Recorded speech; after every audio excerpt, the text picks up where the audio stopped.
PM Shri പദ്ധതിയിൽ UDF സർക്കാരിന്റെ നിലപാടിനെ ഇപ്പോൾ തന്നെ വലിച്ചു കീറുമെന്ന് പറഞ്ഞാണ് ഇടതുപക്ഷ യുവജന സംഘടനാ നേതാവായ ജെയ്ക് സി തോമസ് മാതൃഭൂമി ചർച്ചയിൽ എത്തിയത്. എന്നാൽ ജെയ്ക്കിന്റെ കഷ്ടകാലം എന്ന് പറയട്ടെ, കോൺഗ്രസ് നിലപാട് വ്യക്തമാക്കുവാൻ ചർച്ചയിലെത്തിയത് ജിൻഡോ ജോൺ ആയിരുന്നു. എന്നും UDF നിലപാടുകൾ ചർച്ചകളിൽ വ്യക്തവും സ്പഷ്ടവുമായി അവതരിപ്പിക്കുന്നുണ്ട് ജിൻഡോ. മുൻ സർക്കാർ ഒപ്പിട്ട കരാറായതുകൊണ്ട് പദ്ധതിയുമായി മുന്നോട്ടു പോകാൻ നിർബന്ധിതരാണെന്ന് നിലവിലെ സർക്കാർ വ്യക്തമാക്കിയതിനെതിരെയാണ് ജെയ്ക് വിമർശിക്കുന്നത്.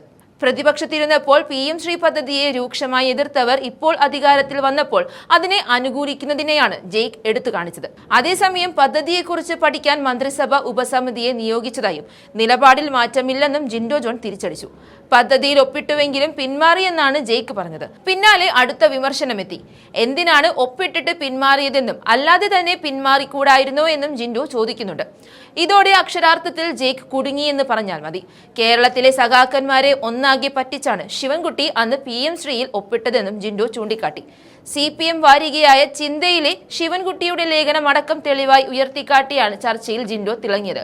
കേരളത്തിലെ പൊതുവിദ്യാഭ്യാസ രംഗത്ത് വരുത്തിയ വികസനങ്ങളും കേന്ദ്രത്തിന്റെ ഈ പദ്ധതി നടപ്പിലാക്കുന്നതിലെ പ്രായോഗിക ബുദ്ധിമുട്ടുകളടക്കം ചൂണ്ടിക്കാട്ടിയാണ് ഇടതുപക്ഷത്തിന്റെ ന്യായവിധികളെ ജിൻഡോ പൊളിച്ചെടുക്കുന്നത്.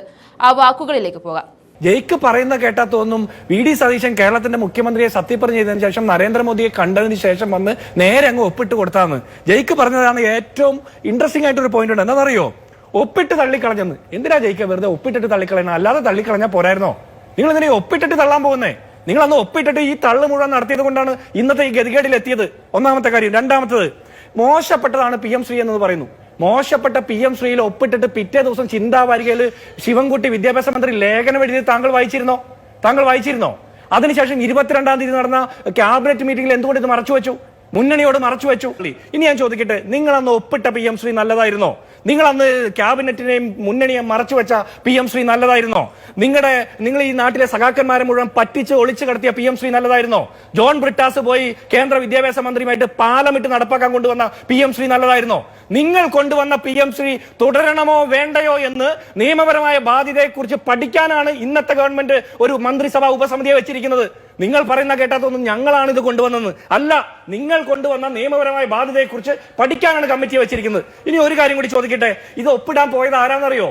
RSS ഗവർണർമാരില്ലാതെ അത്താഴവും പ്രാതലും കഴിക്കാൻ പറ്റാത്ത അസ്ഥിരയുള്ള പിണറായി വിജയൻ 10-ാം തീയതി 2025 ഒക്ടോബർ മാസം 10-ാം തീയതി നരേന്ദ്രമോദിയെ കണ്ടതിന് ശേഷം 6 ദിവസത്തിന് ശേഷമാണ് ഇത് ഒപ്പിട്ടത്. സഖാക്കന്മാരുടെ മക്കൾ ആരെങ്കിലും അമ്മയുടെ പെൻഷൻ കാശുകൊണ്ട് IT കമ്പനി തുടങ്ങിയിട്ട് മാസപ്പടി വാങ്ങി എന്റെ അന്വേഷണം നേരിടുന്നില്ല. അതുകൊണ്ടാണ്. അപ്പൊ ഞങ്ങൾക്ക് ആക്ഷേപമുണ്ടെന്നേ. ആ നിർമ്മല സീതാരാമനുമായിട്ടുള്ള ചർച്ച നടത്തിയില്ലേ? KV തോമസിന് പുട്ടും കടലയും കൊടുത്തിട്ട് ആ ചർച്ചയിൽ എന്താ സംസാരിച്ചത്? അതറിയണ്ടേ?